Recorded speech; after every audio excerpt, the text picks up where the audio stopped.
you geeks! Spoilers commence. In my Warbreaker review, I opined that Vivenna is an annoying snob who deserves everything that came to her. They had it coming! But I also feel deeply connected to her because Vivenna epitomizes what is wrong with religious formation today. I speak from my Catholic school experience from kindergarten to 12th grade. In spite of all that education, I am still a practicing Catholic. Many of my classmates aren't, though I don't think this is a uniquely Catholic problem. It's different. I see the stage, I see costumes. It's show business, isn't it? People leave their faiths for a multitude of reasons, and some may be justified. This video does not judge those who have left or those who have never believed. Unless you, like Vivenna, have abandoned your morals to join a team of mercenaries trying to start a war, then please. You want to go home and rethink your life. I want to go home. Religions are more than just rule books against fun. They are a rational yet supernatural way of interacting with reality's great paradox. Warbreaker brilliantly shows that a rule book alone is not a healthy way to cope with this paradox. For no thing.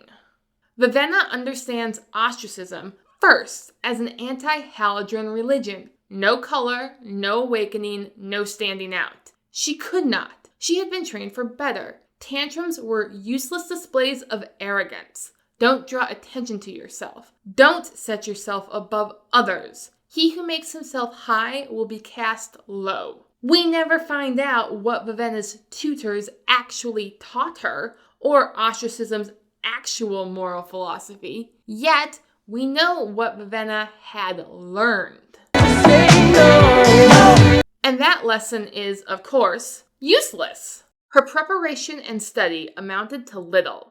She didn't know how to go about saving Ciri. She didn't know what to do about the breath she held within her. She didn't even know, really, if she wanted to stay in this insane, overcrowded, overcolored city. Now I know all you folks are the right kind of parents. I'm gonna be perfectly frank. Imagining religious moral codes are against everything is saying that they stand for practically nothing. What had she learned about herself when finally threatened? Modesty had meant nothing. She pulled off her skirt rather than let it trip her again. Her hair had meant nothing. She'd ignored it as soon as the danger arrived. Her religion, apparently, meant nothing.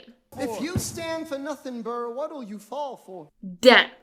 Vivenna falls for death, abandoning her sister and committing acts of domestic terrorism. All because she believed they were not so bad. Sanderson wrote his best manipulation when writing Death. In his other books, the antagonist sports a big red flag when peer pressuring the hero. Not so with Death. He makes no apologies for being a mercenary. We get pretty good at separating ourselves from the things we have to do. Maybe that's what makes people hate us so much. They can't see that if we kill a friend in the battlefield, it doesn't mean we're callous or untrustworthy. We do what we're paid to do, just like anyone else. His honesty is disarming, and Death plays his hand beautifully. He tells the truth, revealing the paradox that Vivenna had never heard from her own teachers. Every man is a hero in his own story, princess. Murderers don't believe that they're to blame for what they do. Thieves, they think they deserve the money they take. The truth is, most people who do what you'd call wrong do it for what they call right reasons. The truth exploits Vivenna's greatest weakness. She cannot explain why ostracism is right. Without that explanation, she has no map to navigate the paradox of the world. If there's a place you gotta go, I'm the one you need to know. I'm the map. She can't even tell when Death manipulates her own religion against her. It's what I believe. A person's body shouldn't be abused by making it come back to life and serve you. Why not? He asked. Your own theology says a soul leaves when the body dies. The corpse is just recycled dirt. Why not use it? It's wrong, Vivenna said. Denth convinces Vivenna that she must abandon her principles to navigate the real world of Haladrin. He shows her this is not so bad. And nothing in the world is so bad as something which is not so bad. Without her principles, Vivenna is left with only one thing: hatred. Halandrin has ruined these people, just as it ruined me, by dominating my childhood, by forcing me to honor the obligation to be taken and raped in the name of protecting my country. I hate this city. They were unseemly thoughts. She couldn't afford to hate Haladrin. She had been told that on many occasions. She had trouble lately remembering why.